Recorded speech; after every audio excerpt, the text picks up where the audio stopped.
We have a wonderful program with 4 papers. Time is a bit tight, so there will be little chance for questions. So I encourage everyone to just type questions into the chat. That way authors at the end can download and know what people were curious about. And I can help curate, and maybe we can have 1-2 quick questions per paper at the end of each presentation. So first up, we have Monica Mogollon talking about public universities and social mobility. Go ahead, Monica. Thank you. Thank you, everyone. I'm going to share again.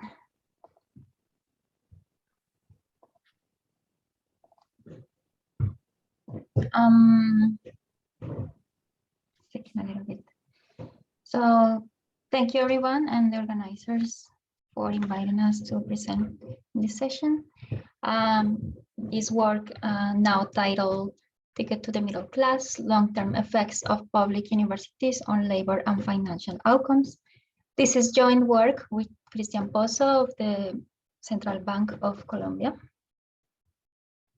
So the motivation of the study is first that college education might have effects on multiple dimensions besides the labor market. And the literature usually studies results on, for example, fertility, marriage, and health. But relatively unmeasured is the effects on consumption, wealth, and asset acquisition. In addition, public universities are expected to be engines to social mobility because public universities serve higher shares of low-income population, and also they provide affordable tuition and high-quality higher education at the same time.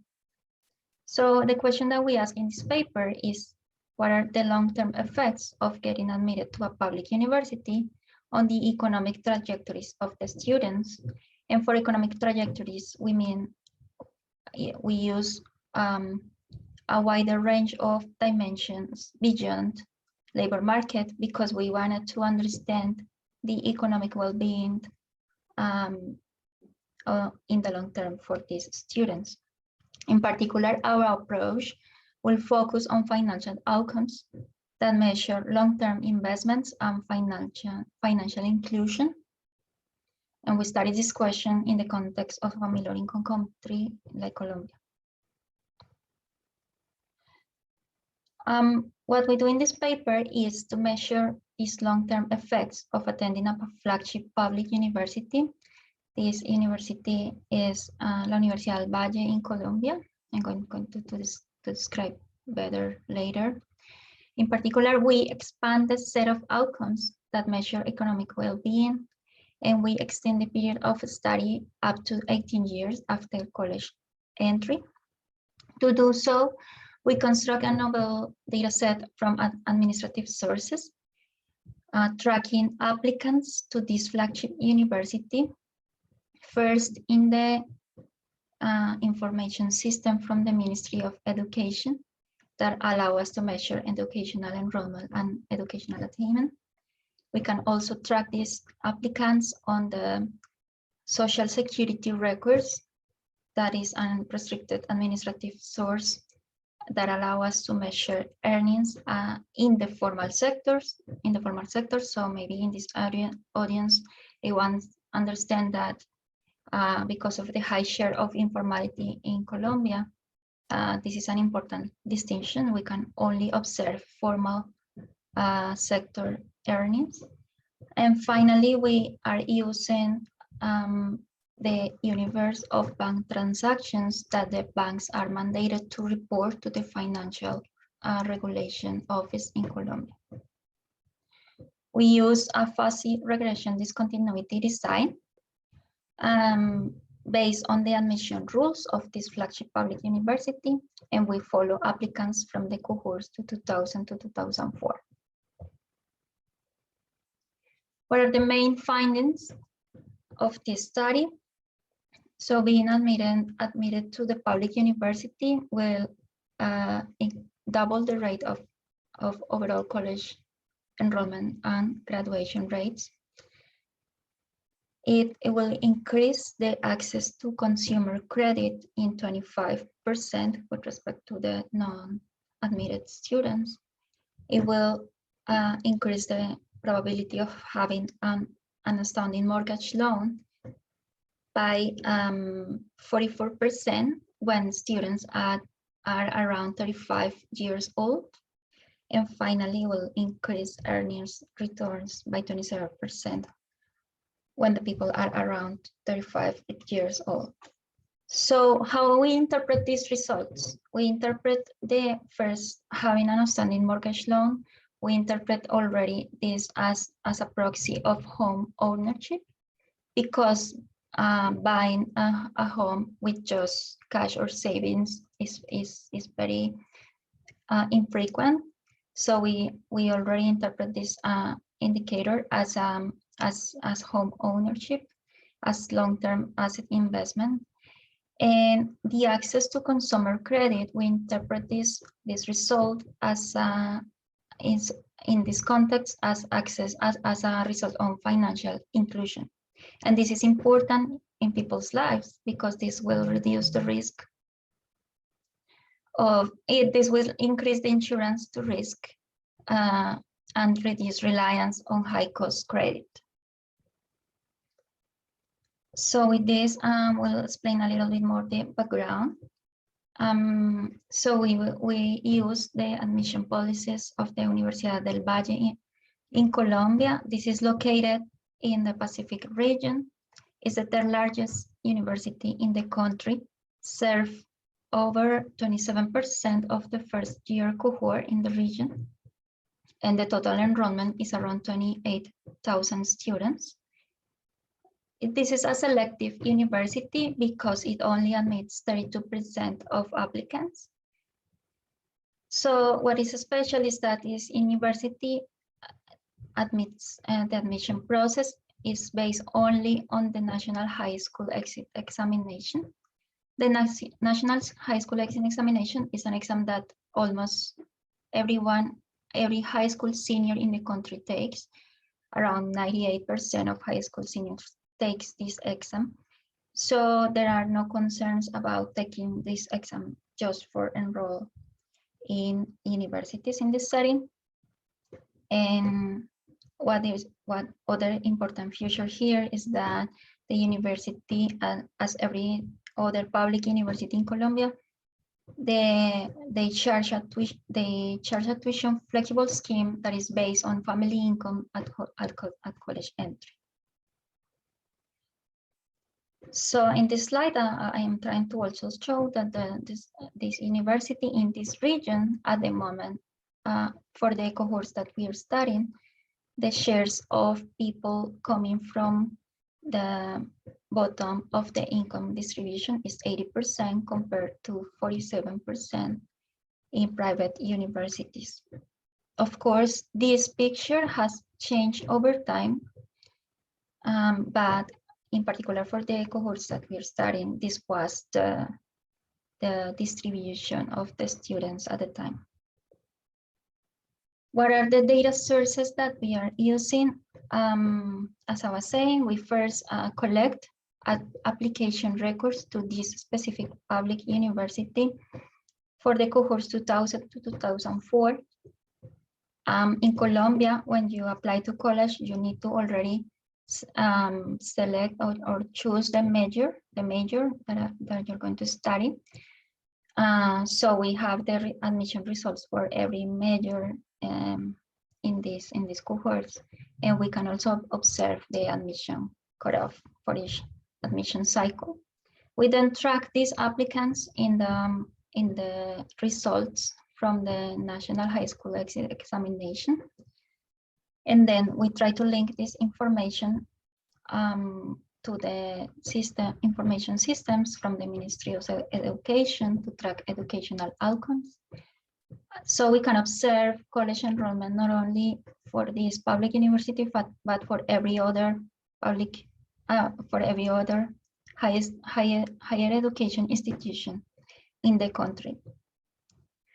We also link to the earnings in the formal sector using the Social Security records from the Ministry of the Social Protection. And we have data from 2008 to 2019. And finally, we have information on the reports that every bank is mandated to report into the financial supervisor in Colombia regarding the outstanding loans operations that they have. So we can observe we find these individuals in this data set, and we construct indicators whether these people have outstanding loans with formal banks in Colombia, and we then interpret these indicators as having access to the formal credit market in Colombia. Other sources that we are going to use are the National Registry of Health Workers, because this registry is unique in the way that they register whether people have graduate studies that we are going to use later on. Our empirical design is a fuzzy regression discontinuity design. So here I'm showing the clear discontinuity, but this is not sharp design because people can, after admission, decide whether to enroll effectively in the public university or not. So the main specification is going to be, for now, a local linear regression that we also use program and admission cohort fixed effects, because as I was explaining, the admission or the treatment is going to be around the major and the admission cycle that these individuals are applying. We stock all the scores and programs and standardize them around 0. So this is what is going to be the score. And particularly the score is a university assigned score that is only a function of the high school examination results. We use the most updated optimal techniques for regression discontinuity, in particular the mean square error optimal selected bandwidth, and we perform validity and sensitivity results. The results that I'm going to discuss are robust to this sensitivity analysis, in particular functional forms, change of weights, and bandwidth variation. We cluster the errors at the level of individual because people might apply several times to this university in my sample. This is the continuity of the scores. So it is important. This is a supporting evidence of the assumption that the potential outcomes are a continuous function around the threshold. So when performing the local polynomial density tests, we reject that these are not continuous functions. However, we might observe a little jump, a little bump around the threshold, but this is not statistically significant, and we might discuss later. I argue that it is very difficult to predict the cutoff in every admission cycle. So this is the descriptive statistics of the sample that we are studying. We focus on people applying to 5-year programs, the equivalent of the bachelor degree. And so in this sample, for example, we have 49% applicants are men. The age at admission is around 17 years old. These people 47% come from public high schools, and 39% come from the low income families. What are the main results? So first, I again show this picture, the main discontinuity in enrollment to this public university. But this table shows the 4 main outcomes that we are studying observed when at the mid-30s. This is when people is around 35 years old. So we have an important effect first on graduation from college of 7% percentage points.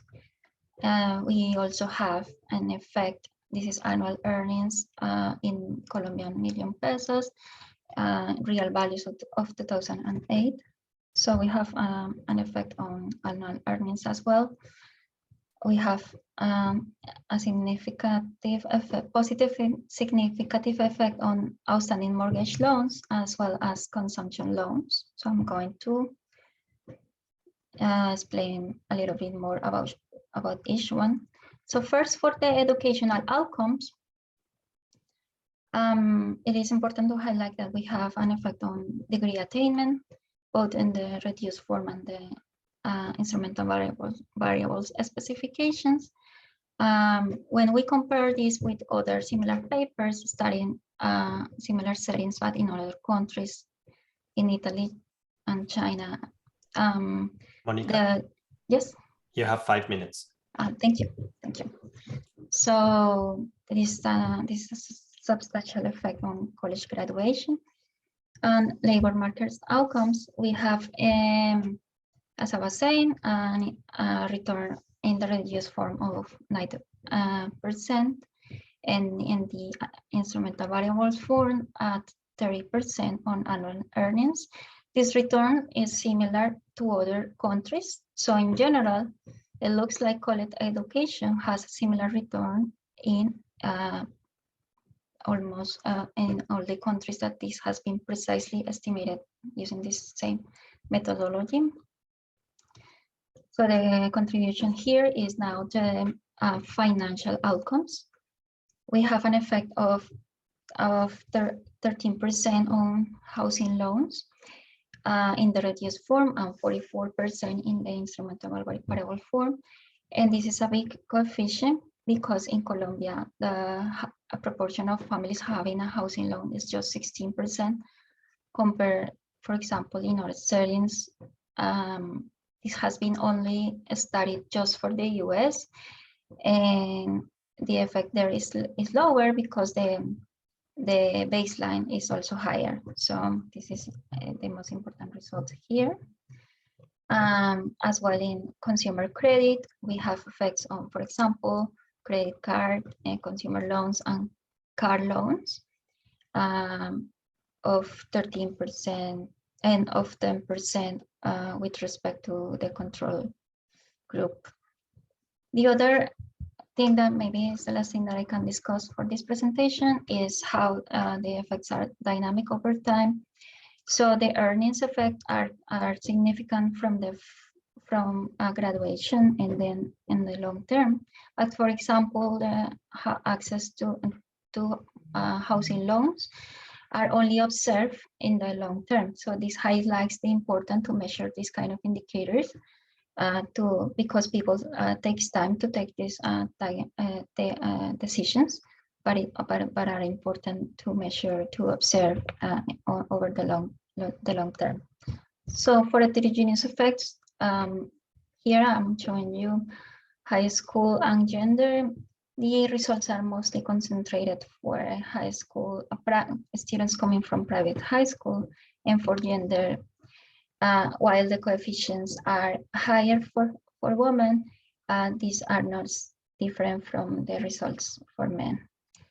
So finally, I wanted to highlight that we are exploring the mechanism why college education, selected public universities may have an effect on financial outcomes. So we're thinking about two main mechanisms: the human capital and the sheepskin effect. So for the human capital, we understand that acquiring college education might improve financial literacy and consumption choices, but also college education might be perceived in the credit market as the people might be perceived as more credit worthy. So to support this hypothesis, we have been exploring, for example, we have some results in the total number of days that people work. This is the idea that the people may have more stable jobs, and this is a requirement sometimes for getting credit cards and consumer loans. And also finally, for the people in the health field, they are more likely to graduate from graduate degrees.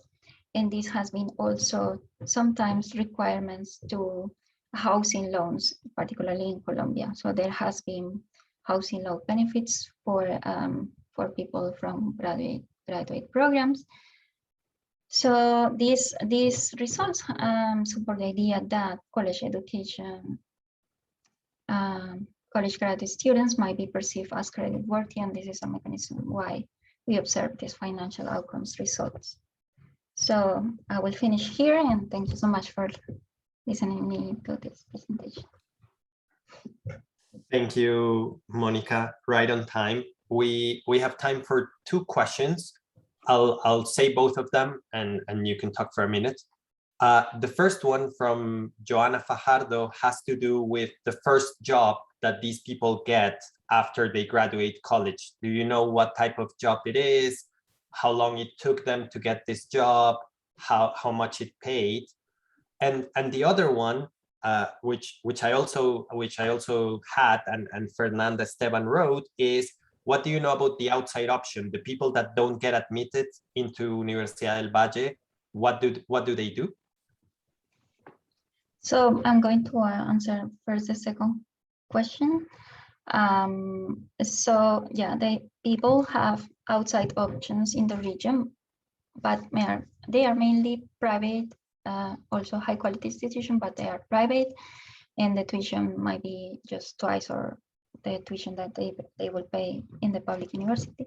But we observed that, for example, 36% of the non-admitted will enroll in any other college, and 44% will enroll in any other higher education program, could be 2-year program.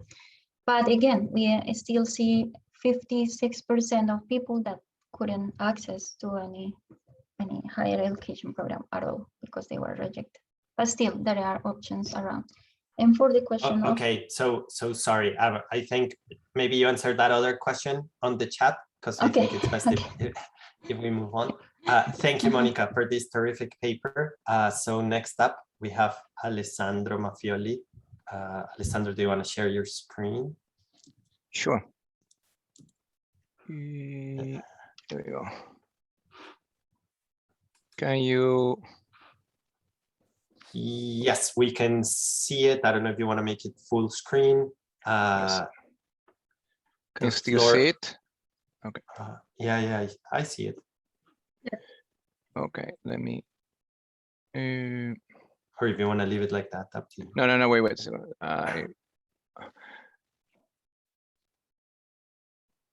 Here we go. You see full screen? I think it takes a second to. Did you see that, or you see my emails? No, I see your okay. your PDF, but it's not full screen. It's as it started. But I mean, screen. It is full screen in my view. Yeah. Can you try moving slides just to make sure that? Okay, let me do it again. Full screen. We tried before the thing was working fine.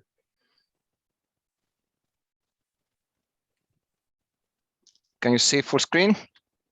No, I guess we can just go like this. I see your title slide. What I want to know is when you move slides, if it. You see it moving? Oh, no, wait a second. Screen is paused. Why is it paused? Okay. Wait a second. Okay, let me just stop share. Okay, yeah. Sorry for that.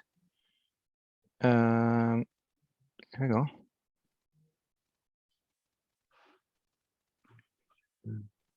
Okay. Okay, try moving. Now I see your pointer, so it should work. This works? Perfect. Okay. All right, 20 minutes, all yours. Thank you very much. Thank you, everybody. Thank you for the opportunity to present this paper. Thank you for everybody who is here. So this is maybe a slightly different paper for an education session. So here we're talking about business training. So we're going to talk about entrepreneurs, and the other thing is maybe a bit different. We are our main objective is to think about how do we estimate a demand for this kind of training, which usually are provided for free. So if we go to the motivation, sorry, my two co-authors are David McKenzie and Diego Fal, both from the World Bank, and they work at the IDB Invest, which is a private sector arm of the IDB. So, so when we say billions of dollars, of course, think about also many things that are financed by the World Bank that are spent throughout the world in subsidizing this kind of programs, which includes a lot of training for entrepreneurs and business owners, especially small, medium-sized, and very small company or small enterprises. These programs are usually provided for free. There is a justification in public policy. There are externalities you can think about in terms of the increasing the productivity throughout the entire production system. So the benefits that could have for the economy to, in a way, improving skills and capacity of these entrepreneurs. However, they clearly generate private benefits for the owners of these small companies, and after these benefits have been measured. So the question is always, should we keep fully subsidized or heavily subsidize this kind of trainings, or should we charge for it? And there are arguments in pro and con for this. So the argument for the subsidizing is that if you ask for a positive price, you may screen out poor or liquidity constrained entrepreneurs, which probably are the one that you really want to involve in this kind of policy and educational intervention. There is uncertainty on benefits usually on these programs. It's not a big justification. We should know if they work or not, but in a way there's uncertainty for the participant. It is going to work. Usually the benefits are not immediate. They are intangible. They're not. These are services not good, that if I don't like it or I think that is not good for me, I can resell it. So I will discuss this again. And it could be expensive in terms of recruiting entrepreneurs if we increase price, and that I can show you why this. The arguments for charging full price or less subsidized training is that, of course, you increase financial sustainability of this kind of intervention. You will recover part of the private benefits and make it more sustainable. Another argument is to screening highest returns firms. There's a lot of unobservable for whom this program can be good, and the entrepreneurs themselves may have a better idea of what they need and if this is really beneficial for them. So the fact of charging some positive price may keep out entrepreneurs that they may not benefit a lot from this kind of intervention. And then there's a so-called sunk cost effect, the fact that you have paid something for a training or for education, in a way increase for you the cost not to attend or not to put an effort in the training you're attending. Everything's fine, Luis? I see that can you hear me well? Okay, perfect. Okay, so this paper is the first experimental estimate of how the demand for business training varies with price. So we also try to test how credit constraint and discount framing can affect the sensitivity to price. That was in the design of the research and the experiment. We used two alternative ways to elicit willingness to pay: the BDM model and the take it or leave it model. This becomes interesting. There are some interesting methodological consideration that we draw out of our experience in doing this, and then we study which individuals are willing to pay higher price and whether the sunk cost affects operating practice. So how the willingness to pay and actual payment correlate with certain characteristics, and also we in the design we were trying even to disentangle sunk cost and screening from and see how this affect participation in effort. And we leverage on a 40 hours business training program in Jamaica. The good thing of this training that has been very rigorously evaluated in a couple of settings through experimental. So we know it works. We know that produce real benefits. So that is also something important when you try to estimate the demand for something. You want to make sure that you estimate something that has real benefits. So summary of the findings. So entrepreneurs are willing to pay a positive price for the training is, so there is a willingness to pay, but it is clear that, as you would expect, that moving from free training to small prices, even partial prices, reduce the demand dramatically. Payment in installment or a price frame as a discount. So we were exploring these two avenues to, in a way, have an effect on the willingness to pay. Do not show effect in our experiment. We see that higher price, as you would expect, screen out less wealthy and less educated entrepreneurs and smaller enterprises or owner of small enterprise. But we don't see any, for instance, effect on other variables, heterogeneous effect on for instance, women. We have evidence of joint screening sunk cost effect. So screening sunk cost means that only the one that believe they can have a benefit screen themselves into receiving the training, and sunk cost is the other part of the saying, I paid something, so I need to attend to it to make an effort. Okay. Again, the experiment was designed to disentangle the two, but we ended up not having enough observation to do that.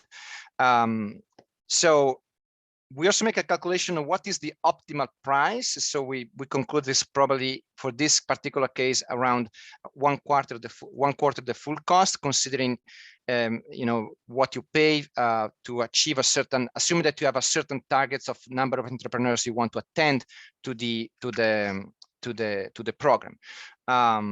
And finally, I will discuss some on our findings and limitation of using the BDM mechanism with low contract in situation we have low contract enforcement, and when the payments are related to purchasing an intangible service.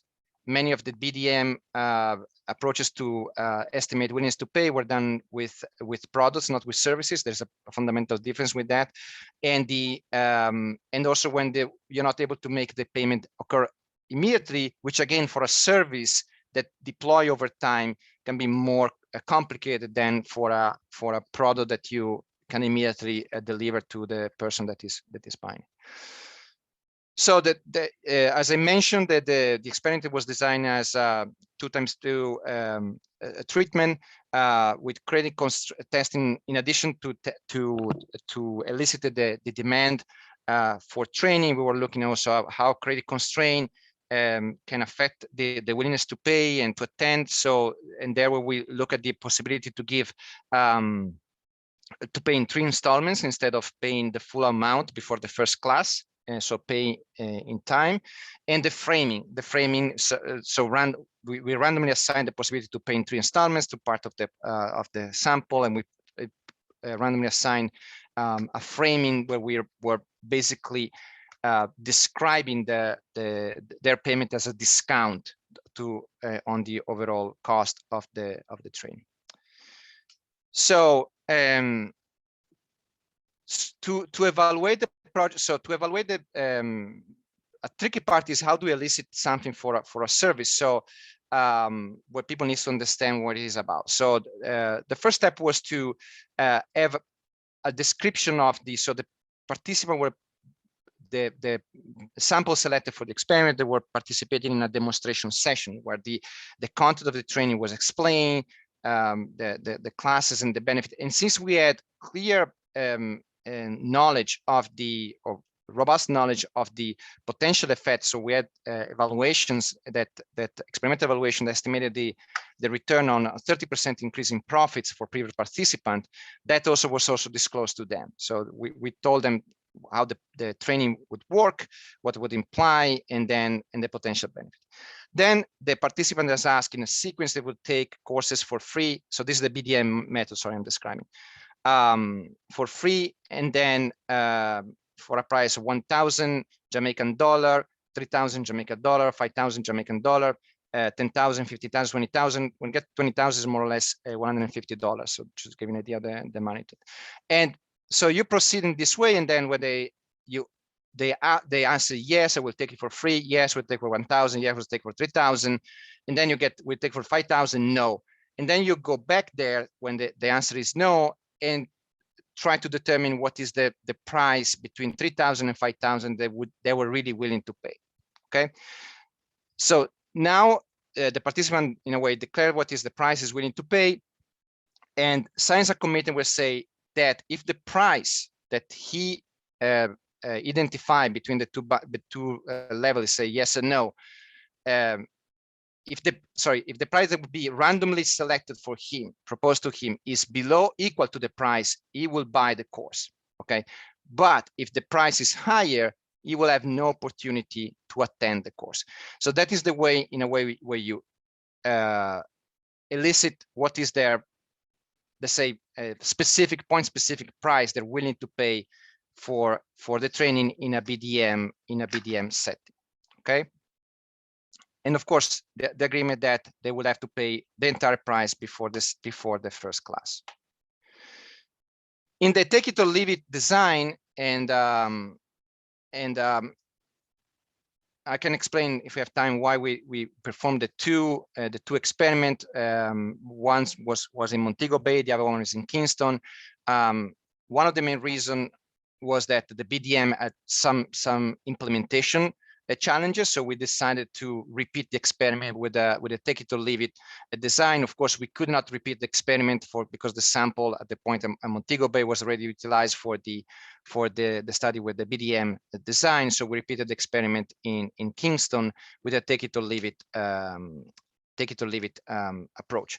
Here, the potential trainee, they are again describe the training, and they are offered a random price. In this case, there is no the sort of bidding mechanism. We just offer a random price that could be 0, 5,000, 10,000, 15,000. And here they can just decide if they take it or leave it. And no other price is offered, no other negotiation is done. Of course, it's clear that here the estimates is less precise, and you don't have the individually revealed price for the training. You just have a larger bandwidth of the potential price they're willing to pay. So here, just describe a little bit of the characteristic of the elicitation session, where it was done, the timing, the paper. You have all the detail, the number of people attended to the elicitation exercises. A little bit more on the training is a 40 hours, so 10 4-hour classes.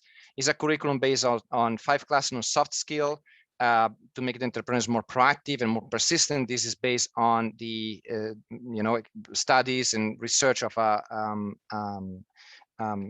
team of organizational psychologists that developed this curricula. And again, this has been evaluated and has been proven to be actually pretty effective. Plus business practice, 5 classes following the ILO standard program adapted to the Jamaica. The implementation agency is a business development corporation, so is a semi-public agency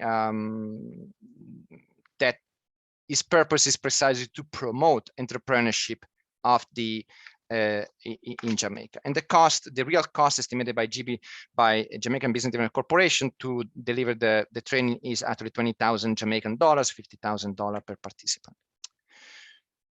So difficulties with the BDM. The main difficulties that there was a large part of reneging. So I won't go too much into detail, but what we observed that after they say yes, this is the price I'm willing to pay, they are offer a price that for which they would have to pay, and they end up not paying, or not paying the price, and therefore not participating.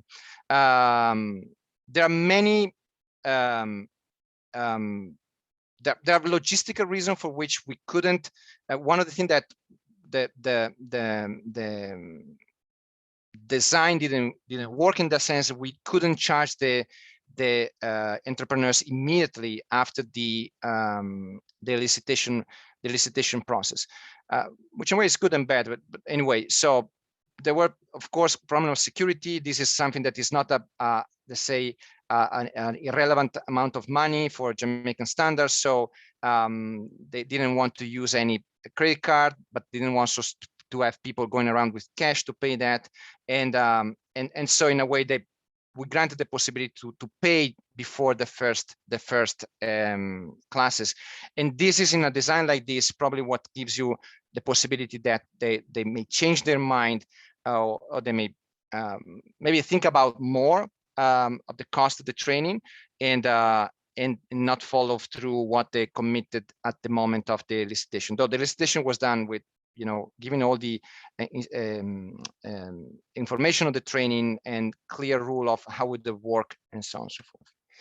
So going to the demand, so this is what we find. So having in mind that, of Alessandro, course, apologies, yes. I forgot, you have 4 minutes. I have 4 minutes. Okay, I'll go through quickly. So here in the green line, you see the estimation of the demand with the BDM estimation methodology. There, what you see is a negative slope where a $1,000 Jamaican dollar increase decrease at around 3% the demand for the training. Though when we look at the amount actually paid, and we look at the 2 experiments on how much was actually paid for the training, we see around a 5% decrease of the say attendance given the price and real paid price. So we see a negative slope, and we see that there is a relatively low willingness to pay and actually payment once you commit to it, and a relatively low percentage of people is willing to pay up to half of the price of the training. On the experiment on the effect of credit and discount framing, we don't see any effect. The graphs here show that simply that we couldn't detect any effect into the 2 sub-experiment of the effect of credit and the framing as a discount. Here, where we show that interacting with certain characteristics, we see that there are effect on the demand, significant demand by the wealth, the size of the firm, and clearly by education. So the poorer, the smaller firms, and the education, they were mostly affected by charging a positive price, or I say over proportionally affected by charging a positive price. And the so this is what I just say. The demand falls in a quicker way and more steeper for those that are smaller and less educated. So this could be a case for maybe need for higher subsidy proportionally to or related to this characteristic for poorer participant in smaller firms, and no effect on that. So pricing and attendance very quickly. Again, there could be negative and positive effect of charging a positive price. Of course, if you charge a positive price, there are people who will not attend. People will attend only if it's for free. So that is by design. When you start charging a positive price, there are people will not participate. But there is a positive selection, so a negative one, less people attending. Positive one, selection effect. There are people that, because they're willing to pay, they will participate more likely because they understand it's beneficial for them. And then the sunk cost effect, that because I paid something, I would participate to more session or putting a more higher effort into the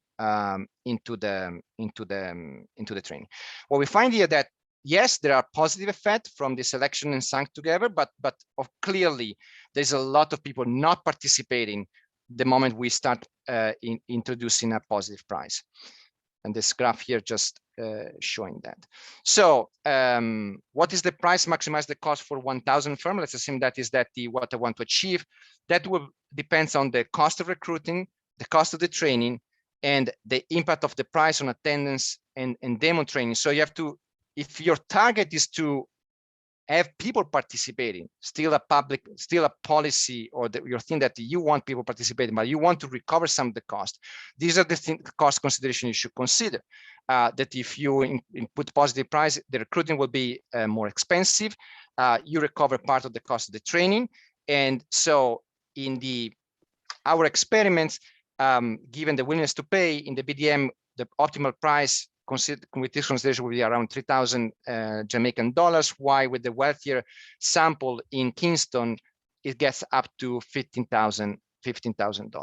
So this again is the summary of the findings. I think I'm run out of my time. So if you want, I can stop here because because I think I already mentioned all this up front. Thank you, Alessandro. I believe Florencia had a question. Do you want to just ask it yourself? Ask it. Yeah, Go ahead. It was a question, Alessandro, about in the experiment you describe about given different prices. That's the only thing you show to participants, nothing about what this brings to them. No, the participant, so it was clear, this is fundamental. The participant participate into a demonstration session. Before the elicitation, they participate into a session where what is the training about, what are the benefits, what is the logic behind it, and the actual results of previous evaluation that show that this is potentially bringing up to 30% of profits was disclosed to them. So this was done for everybody. And then we have the price elicitation. Yeah, that was done for everybody. And then you have the price elicitation where they, having everybody this information, they have to make a decision on how much are willing to pay for the training. It is a significant cost for these entrepreneurs. We estimate these were maybe 4 to 5 months of profits. So it is a significant investment. That also connect to the fact that when you delay this decision in time, things can happen. Maybe they get a little bit more, maybe more accurate on the estimates of what could be their return and decide not to participate anymore. Another hypothesis is that because they're very small and you cannot hypothesize like that there's a separation between household and business. So once they go back and start to have a broader consideration, not only the business, the household, maybe talking to our stakeholders involving the investment decision, both for the business and the household, things can get a little bit more complicated in making their own making decision and taking this training. Okay, thank you very much, Alessandro. We should move to the next paper. Florencia, so if you can share your screen. Yes, I lost my internet connection. So Alessandro, are you the host? Can you assign me as the host, please? Who's the host? You are. You. So what do I have to do? Can you assign me as host, please? Yeah, thanks. Because Santiago is going to share my screen because I have a computer. So I stopped sharing. Tell me how I do that. Sorry for that. So look for Santiago in the participants and make co-host. Okay, here we go. So let me do Santiago.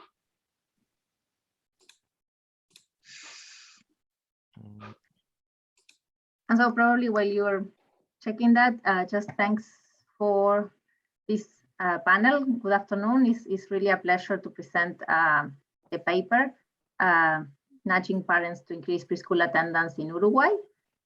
Yeah, I'm still not seeing the PowerPoint, but okay, Santiago. You're the host. You're the host. This is joint work with colleagues from the Education Division of the Inter-American Development Bank. Thank you. That's here in the screen. Okay, very good. The Department of Economics of Sao Paulo, the IPA, and others. This was a big effort. And I probably be shorter so that the chair will be happy. I think it's just a 14 minutes presentation because this is a very simple RCT. So very nice to see some of my colleagues from the IDB, like Alessandro, but also friends from the past, from my master programs connected. So in the first slide, I show the motivation of this study. There is vast evidence from Latin America, but from all over the world that attending preschool has a causal impact on number of years completed, later on in elementary and secondary and college, dropout, test scores, non-cognitive skills. And there are a huge number of references from Nobel Prize Jim Heckman, but for Latin America is another IDB colleague, Samuel Berlinski, in his seminal papers from 2007 and 2009, where he exploits the expansion of preschool, both in Argentina and Uruguay, that we have causal evidence for the importance of preschool attendance. And indeed, Uruguay, I just mentioned his papers for Uruguay, is a very nice setting to our study because it's a country which has increased preschool enrollment and has almost universal access for 4- and 5-year-olds. And there is a strong willingness in the government for the last few years in universalization for the 3-year-olds. And actual attendance, as you can see in that graph, remains low for early childhood programs and particularly low for the lower socioeconomic status families. What you see in the graph are the patterns of attendance from 2010 to 2018 when the study started, from admin data from the Uruguayan government. And the solid line is the pattern of the preschool years, so the 3 to 5-year-olds, and the dotted line, almost 25 percentage points of difference for elementary school children. So low-cost behavioral strategies might be a cost-effective way of addressing this problem and what the graph is showing so starkly. And there is a recent paper by Ariel Khalil, Susan Meyer, and another IDB colleagues, Sebastián Gallegos, in the JHR last year, where they implement a similar strategy to ours for Chicago elementary schools, and they also look at the impact of nudging parents on attendance for improving, so decreasing absenteeism. And the last thing I wanted to say before moving on is that families who send their children to public Uruguayan elementary and early elementary early education schools have access to an application, a mobile app called Guri, that you will see in my slides. Guri in Uruguayan slang means child. So it's a really cute name for the app. I think it has a behavioral component, the name they put on the app, because the people will use it. And the app, what it serves is to families to receive information about the school, about many things, that curriculum things that are going on at school. And also what is I want to emphasize in this presentation is that the app makes our intervention virtually free and scalable. So we implement, the intervention is a low-cost behavioral experiment designed to increase preschool attendance in Uruguay with a government program that sent behavioral informed messages to parents of preschool children using an official mobile app that was there for quite a while. So this is not part of our intervention. The app was there for quite a few years. I want to focus on the third bullet point of the slide. We ran focus groups with the families to understand the underlying reasons behind those patterns of attendance that I showed you in the last graph. There are two factors that parents mentioned with the focal groups in which we cannot act or do anything. One was the weather. So when it rains, I'm not bringing my kids to school. Or sickness. When my child has a runny nose, I'm not sending it. So those are most structural things. So we didn't design the messages around those two factors. But there were factors that could actually be prevented.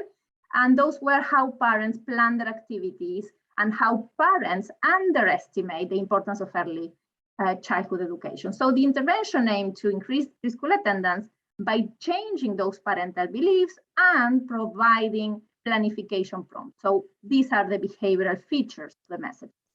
And then, as I say in the last part of the slide, the messages are sent for 30 weeks, 3 to 4 messages per week, showing the short and long-term benefits of preschool education, providing feedback on the child's absences in the previous 3 weeks, and helping families plan the week in order to minimize absenteeism. So with the messages that you have on the screen, we try to address 4 behavioral biases. So false beliefs, limited attention, mismatch identity, and present bias. So you can see in the screen, for instance, the first one, the message will say, Florencia, your son Luke was absent 2 days in the last 3 weeks.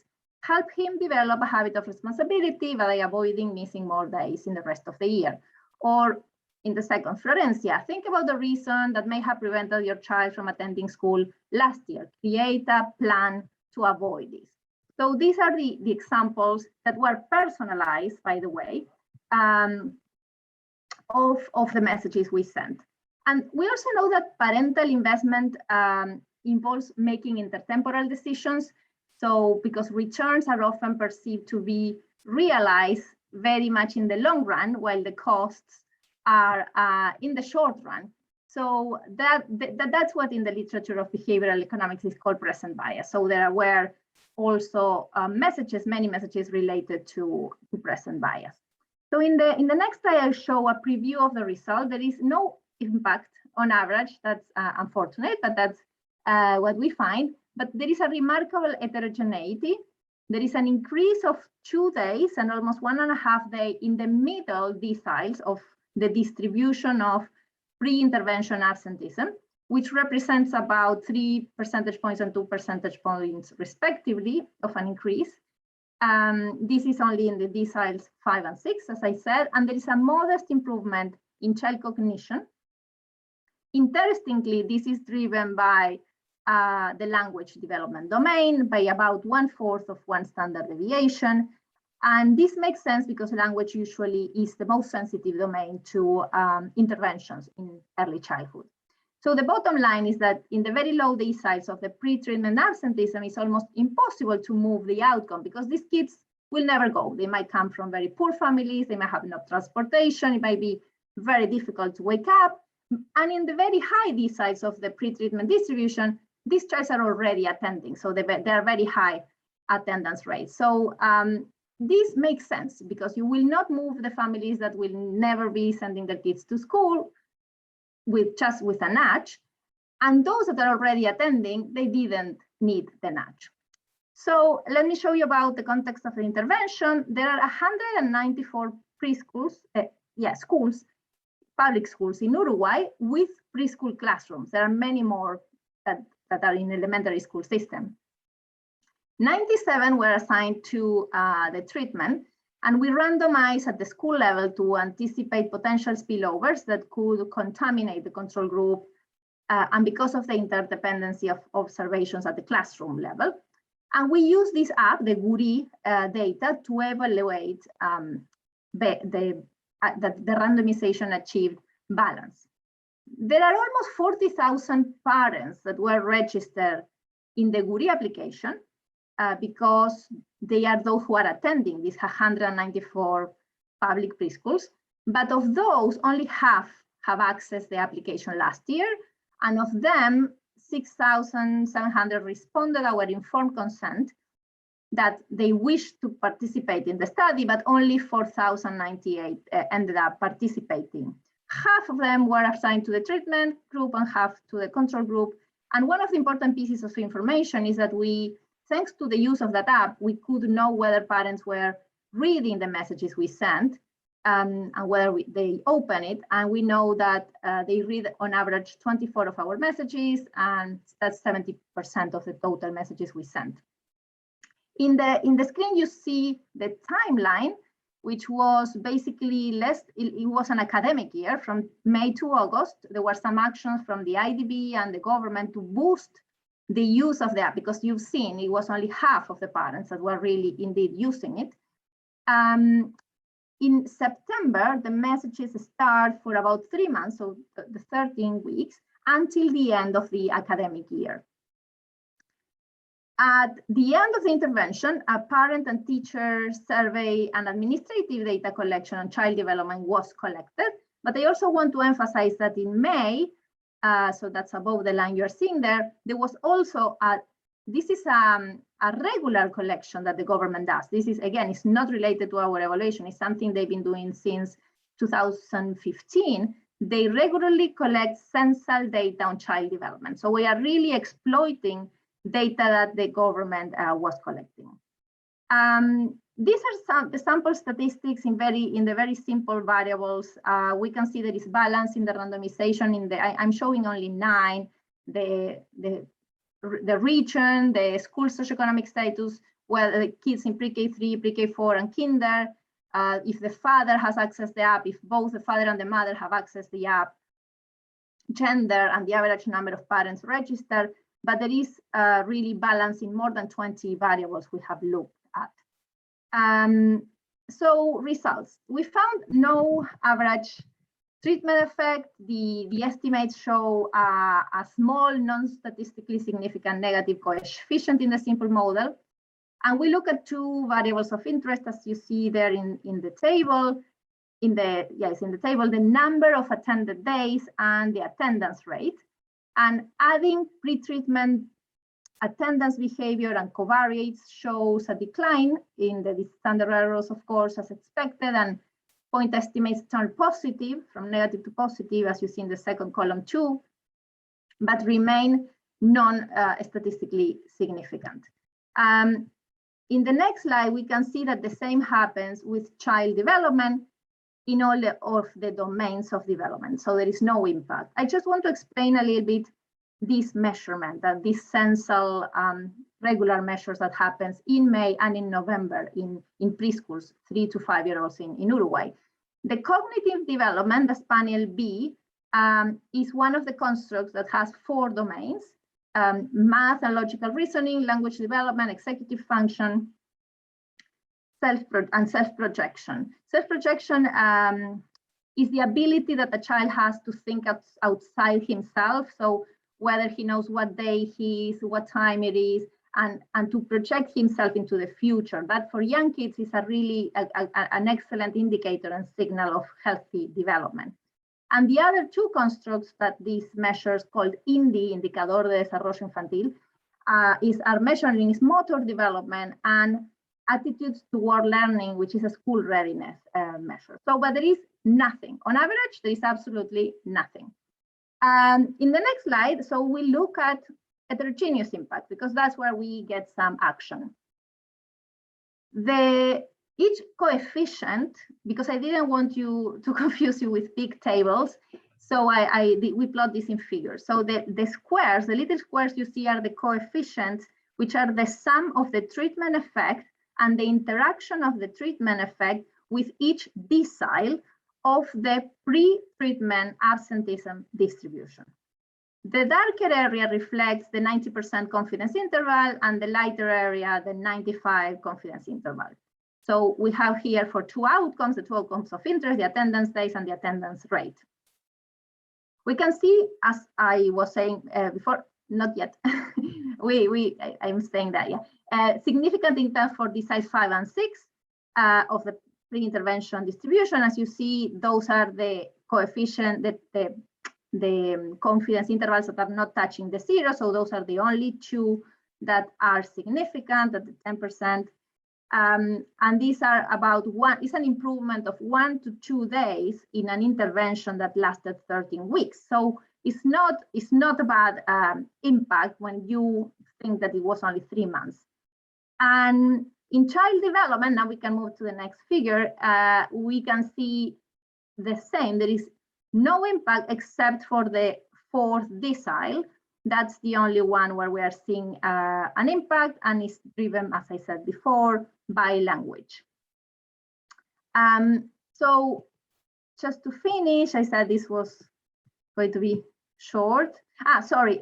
Yeah, no, I didn't. What I was showing next is that there is no impact on motor or on attitudes towards learning. I think the literature shows that most interventions don't have much impact on motor development because there are no socioeconomic gradients in baseline, usually, while in attitudes towards learning, the intervention was aimed to increase attendance, and the curriculum of the preschools is more related to cognition. So that's why finding an impact on cognition, and particularly on language, makes sense with the intervention. So now to conclude, from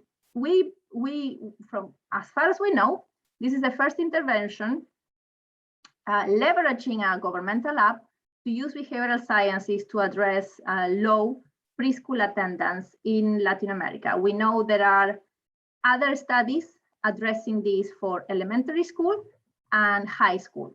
This is also the first study that looks at final outcomes like child development. The other studies, like the ones I mentioned, like Khalil et al. And others, only look at the outcome of absenteeism, but they don't go beyond that and see how this impacts test scores or final outcomes. The evidence shows no average impact, but that cognitive biases can be modified using low-cost interventions in the low, not in the low or high levels of attendance, but in the middle. This, I think, it makes sense because this is a high nudge, light touch type of intervention. We were not giving money to parents. We are not changing anything about the structure. It was a virtually free intervention. And it seems we moved those who might have had an intention to action gap, and we moved those, but not the others. Increased attendance, as I said, is connected with improvements in child development outcomes for only, again, for children near the median of the pre-treatment distribution of attendance. So we're still working on revising this paper, so any comments highly welcome, but some ideas for future research for other studies of the kind could involve changing the intensity and exposure to the treatment. We only had 13 weeks, and this could be expanded to probably 6 months or even a full academic year of intervention. We did 3 to 4 times a week. Maybe there are some counterproductive impacts that 3 to 4 times might have been a lot, could be less, or could be more, could be every day. The timing as well. We did it in the last trimester of the year that parents might have been too tired to pay attention to these messages or even to read them. As I said, 70% of, but maybe that could be taken up if the timing was different. And the delivery methods, the channels used to deliver those nudges. We use this app that, as we said, is only half of all the parents. Maybe for scaling up, we could use SMS or even phone calls or even visits, some in-person interventions. And also the cognitive barriers we tackled. We tackled planification prompts and the beliefs about the importance of early education. Maybe we could do something more tailored to the specific context. To finish, I think for older kids, and not only for young kids, but this kind of program can be potentially effective at preventing dropouts of children and youth that have been so much affected by the COVID-19 pandemic. And I think working in tandem with beneficiaries, so that even the youth and older children and their families can help ensure that they continue with their learning journeys. Thank you very much. Thank you, Florencia. This is very, very interesting. There's a couple of questions in the chat. 2 of them have to do with heterogeneous effects. So Nicolas asks about heterogeneous effects based on socioeconomic status. And I think that both him and Joanna ask about heterogeneous effects by gender. Could you comment on that? Yes, this is a data issue. The administrative data has only the socioeconomic status from the school, but not from the child. But by gender, we can easily look at that. So yeah, Nicolas and Johanna, I think we can make an extra effort to check where there are other data sources that we could merge with these to see. I mean, for gender, we can do it, we should do it. But for socioeconomic status of the family, we need another data set.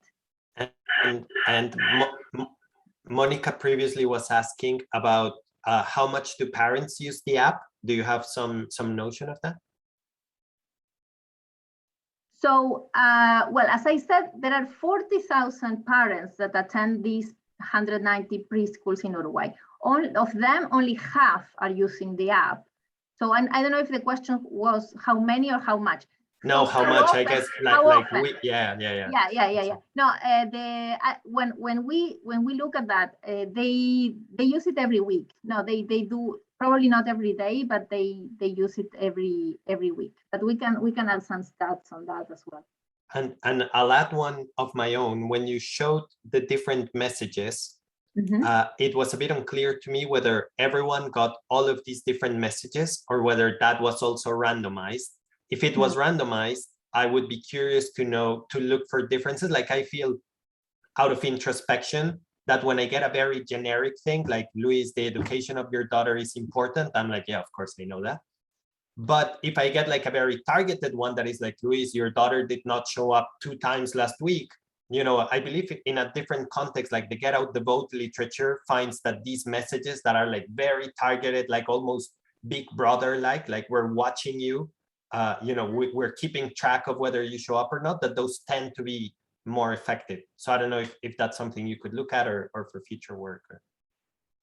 Yes, but just to answer your first question, everybody got the same messages. So the 24 messages were a mix of what you've seen on the screen and more messages, but they were all Luis, so it was personalized and about your child, Elisa, your daughter. So in that, we made it really a little bit like Big Brother, but there were some general messages, as you saw. The importance of education for Elisa is da da da. But we could explore more personalized things. Yeah, for sure. Okay. Thank you very much, Florencia. So I guess I am all that is left, and we have 20 minutes to go. So we're right on time. Let me share my screen. Can you see my slides? Yes. Okay. So let me keep track of time. So thank you everyone for joining the session and for staying until the bitter end. What I will be talking about next is a joint project with my colleague Maria Bautista at UChicago, Felipe González at Universidad Católica in Santiago, Pablo Muñoz at Getulio Vargas, and Munu Prem from El Rosario. And what we're interested in this paper is what is the causal effect of attending college on mortality. And if you think about it, observational evidence suggests, of course, that more educated people live longer and healthier lives. But whether this reflects a causal relationship remains unclear. And although there is a lot of previous work on this topic, most of it focuses on lower levels of education, primary or secondary, and exploits, say, changes in compulsory schooling laws. And in fact, most of that previous body of work finds null findings, that it is not, there's no evidence to suggest, there's no robust conclusive evidence to suggest that people that are more educated have lower mortality rates. Looking at higher education, the only paper that we're aware of is this 2016 study by Casey Buckles and co-authors that shows that going to college reduced mortality for white men in the US that were exposed to the Vietnam War draft and that preferred to go to college than to go to the war. But that is just to say that until the present day, there is no good causal evidence on, say, the effect of college on mortality for women. That study is just for white men. What we do in this paper is we exploit a natural experiment in Chile to provide some new evidence that shows actually that college reduces mortality for both men and women. So what you need to know, I'll give you a very quick overview. So following the military coup of September 1973, Salvador Allende gets overthrown and a military junta presided by Augusto Pinochet takes over. And the military regime immediately targets all the universities in the country. Now, there were not that many of them. There were just 8 universities. 2 of them were public. But something that is crucial is that all of them were very much reliant on government funding. So to give you a figure, in 1972, 1 year before the military coup, almost 80% of university revenue came from transfers from the central government. What happens after the coup is that these subsidies are dramatically reduced. We're talking about the second half of the 1970s. And so the government steadily reduces how much money it is sending to universities, and this ends up forcing them to downscale. Now, what lies behind this reduction in transfers has a lot to do with the influence over policy of the regime's economic advisors, often referred to as the Chicago Boys. The Chicago Boys thought that these very high transfers to universities were disruptive of individual decisions of whether to go to college or not. They thought that the money was better spent, say, at lower levels of education. So, they thought that these universities were bloated and inefficient and that, things were not working well.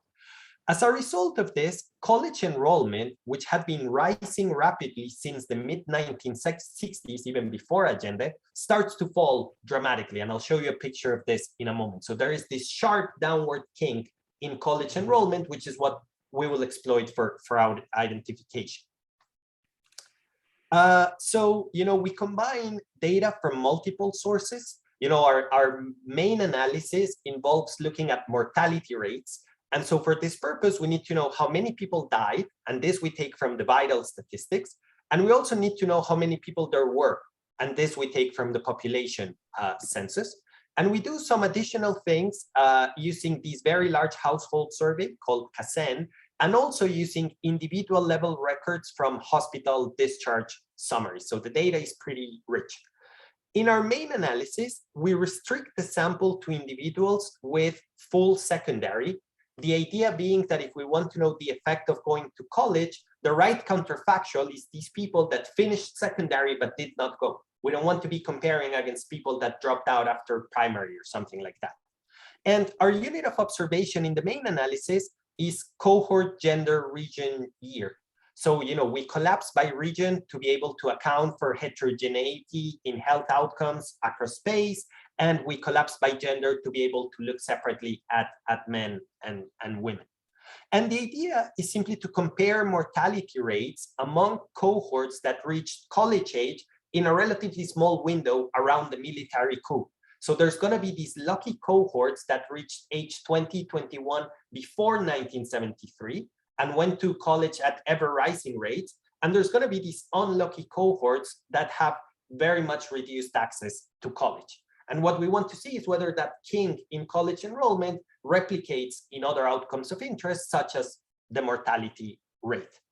Our baseline specification simply exploits the change in trend in college enrollment.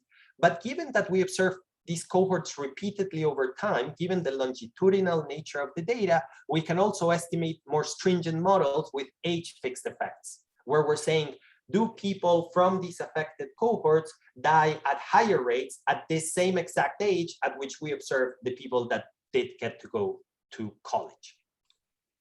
So these plots are showing the first stage relationship. This is just raw data.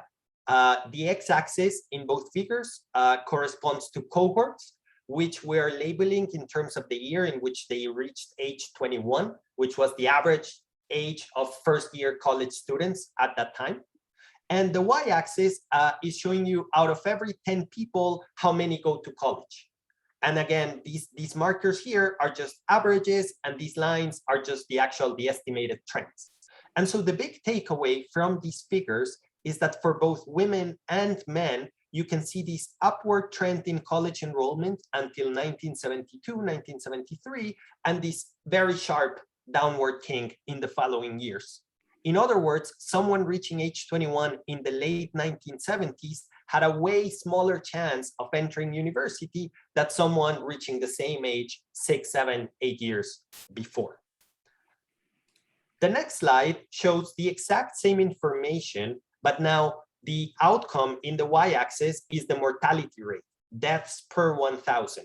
And so this figure captures what is perhaps the main result of the paper, where you can see that, of course, people in these younger cohorts die at lower rates, as we would expect, but you can see that there's clear evidence of this upward kink in the mortality rate for these cohorts that reached college age after the military coup. Now, if we take this to a regression framework, you can see that in this table, the dependent variable is again the mortality rate. Panel A is showing IB estimates, where we're using precisely this kink in the enrollment rate for these post-coup cohorts as the excluded instrument. So panel A is IB, panel B is OLS. The regressor of interest is the share of people with college out of every 10. And as you can see, our IB estimates point to a negative relationship between access to higher education, enrollment in higher education, and mortality. People, cohorts with more people that went to college have systematically lower mortality rates. And as you can see by comparing panels A and B, our IB estimates are not that different from their OLS counterparts, which increases our confidence in the results. It's not the typical case where the IB is 5 or 10 times as large as the OLS, and then you worry about, some violation of the exclusion restriction that is just inflating things. You can see down here at the bottom that, of course, given what I showed you a moment, given this very sharp kink, our instruments are incredibly strong with F statistics in the thousands. So the main takeaway is it is the case that these affected cohorts that went to college at lower rates have systematically higher mortality rates.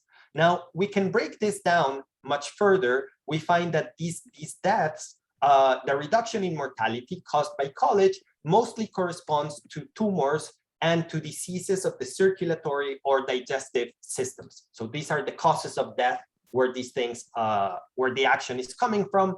We do some heterogeneous effects, playing around with the ages at which we observe people, and we find, perhaps unsurprisingly, that the effect on mortality materializes only when people reach their late 50s, early 60s. So of course, when people are in their 40s, very few people die. So the mechanism doesn't really activate before then. These results are robust to a bunch of different changes in terms of how we construct the variables, the composition of the sample, whether we add additional controls, whether we allow for partial violations of the exclusion restriction, lots of different things. We're pretty confident in them. Now, the question that arises then is, okay, mortality drops when you go to college. Why is it? And for this purpose, we do several different things. First, we use this CASEN survey to document negative labor market effects of these affected cohorts that didn't go to college. We also use CASEN to show that these people that didn't go to college are more likely to rely on the public health system, which is not necessarily worse, but is certainly more congested.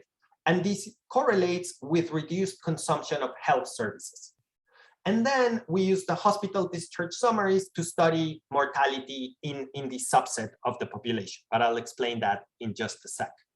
So in this plot, I'm showing you income. Again, these are the same raw data plots. X-axis are the cohorts. Y-axis in this case is income reported in CASEN in constant Chilean pesos. And so as you can see, perhaps unsurprisingly, this is very much in line with what Monica showed for Colombia earlier on. There is this sharp downward kink.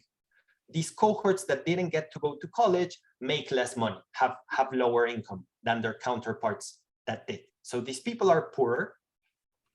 The next slide shows the probability or the share per cohort that are enrolled in the public health insurance system. So Chile, as many countries in Latin America at least, has this type of dual system where there's like this big public system that caters to most of the population. And then there's like a smaller private system that caters to the richer people in each country. What you can see here is clear evidence of an upward kink in the reliance in the enrollment rate in public health insurance. So why are these people dying at higher rates? At least part of the answer seems to involve these people are poorer and these people rely on the public health system, which is more congested, has fewer hospital beds. It's much harder to access specialists, that type of thing. If we look at consumption of health services, this is based on responses in the CASEN survey, you can see again some evidence of downward kinks. So here in panel A, I'm focusing on women, and this is the answer to the question, have you seen a specialist in the past 3 months? And so as you can see, there is some evidence to suggest that the cohorts, the affected cohorts after the coup, women struggle to find a specialist, men seem to go to primary care at a bit of a lower rate. Now, just to emphasize, I should have said this earlier, in this initial table here, these columns correspond to women, these columns correspond to men, and you can see that the effect of college is negative for both women and men, but you can also see that the effect for men is substantially larger. And so while we do not have a definitive answer on that, we can definitely say, based on something like this, that there does seem to be some interesting heterogeneities across gender. In the case of women, it appears to be the case that there's no difference in access to primary care, but the real bottleneck for women is access to the specialist. In the care of men, perhaps there's just intrinsically lower demand for health services, which is reflected in this lower consumption of primary care. Now, in this next slide, I am showing to you the mortality rate among hospitalized patients. Now, one reason why this is interesting is because a nice feature of the Chilean data is that the data on hospitalizations, on discharge summaries, is at the individual level, and it has an ID that allows us to merge it at the individual level with the mortality records in the vital statistics. In other words, for each person that goes to hospital, we can see in the data whether that person dies in the foreseeable future. And so while the previous results were based on this cohort level analysis, this is kind of cool because this is based on individual level data, where we're actually, being able to compare individuals based on their cohort. And as you can see, this confirms the previous results in terms of people in the affected cohorts, even among the subset, the selected sample of hospitalized individuals, people in the affected cohorts die at higher rates. So again, further evidence of the link between education and mortality. Now, as I said, since we can link these individuals in the discharge summaries to the mortality files, we can look at mortality over multiple time horizons. So the one that I was showing you here is 1 year. Do people die within 1 year of visiting the hospital? But I can look at whether people die within 1 month, within 6 months, within 2, within 5, because something that could be happening is that the variation in mortality, say, takes place over a short time horizon, but as I look at longer time horizons, things kind of wash out. People, instead of dying within 1 year, die within 3, something like that. What I'm showing you in this plot, and this is the last set of results that I will show you, is the estimates of this kink in the mortality rate. Here I'm just showing you men, but it looks very similar for women. So these markers are the estimated kink in the mortality rate, and each row, each line corresponds to a different time horizon. And what I'm doing as we move from left to right is adding additional controls based on observable characteristics. So basically, this leftmost set of markers are telling us that no matter at what time horizon I look at, there's always evidence of this kink in mortality, of this upward kink actually, in the mortality rate, at 1 month, at 2 years, at 5 years. And then the rest of the graph is just meant to show you to what extent can we explain these kinks with observable characteristics. So as you can see, once I control for diagnostic using like a 4-digit code, this explains a bit of the kink. So people that didn't go to college seem to be sick of different things. Once I control additionally for whether they have public insurance or not, this further explains a bit of the variation. And as you can see, this is a very stringent set of controls because I'm completely saturating by interacting all the previous fixed effects with all the future ones. So at the rightmost set of markers, I'm comparing people with the same diagnostic, same insurance, going to the same hospital, same type of admission, whether they were admitted or not, that type of thing. The big takeaway here is that these observable characteristics explain approximately 1/2 of the kink in mortality.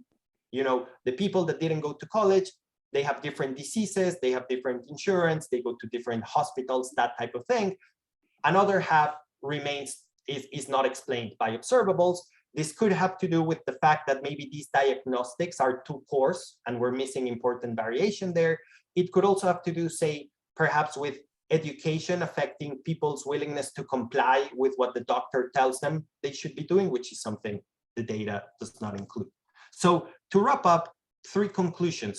Our paper provides novel evidence of a negative causal effect of college enrollment on mortality. This reduced access to college leads to increased reliance in the public health system and reduced consumption of health services, which we think is an important part of the story.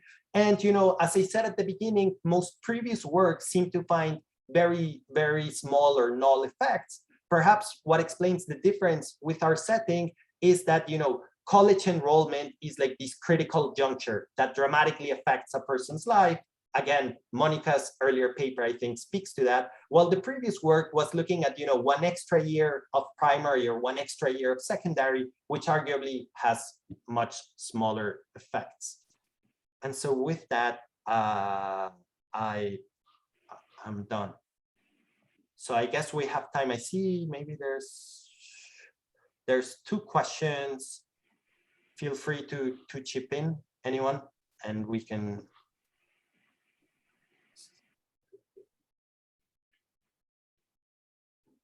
Okay, so Grace was asking about preventive care, which is precisely what we were trying to look at by distinguishing between, have you seen the specialist, or have you seen the primary care physician? For instance, in the case of women, Kassen asks about pap smears.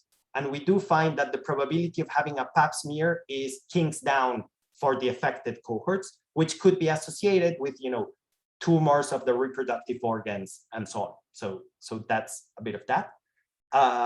And then, yes, Monica's question, of course, that's the $1 million question, which unfortunately we cannot say too much about whether it is something that people are actually learning versus, economic resources and access to better healthcare and so on. Our findings suggest that there is, an important role for economic factors, how much money you make, the type of insurance you have, but there's certainly, that's my timer, but there's certainly these other factors that we cannot. The one case, and I'll shut up after this, is in the case of the pap smear, we get to see whether women have had it or not, and they also say why they haven't had it. And I mean, as everything else in life, when they ask you why you haven't done something, take it with a grain of salt. But if I remember correctly, it doesn't seem to be that they don't know what it is or where to get it. It's just that they forgot, or they couldn't bother, which it's a bit hard to interpret. But having said that, I don't want to take any more of people's time. This has been a wonderful session. Certainly, the first 3 papers were fascinating. So thank you for the talks, and thank you all for joining. I hope you enjoy the rest of the conference. Thank you so much. Nice.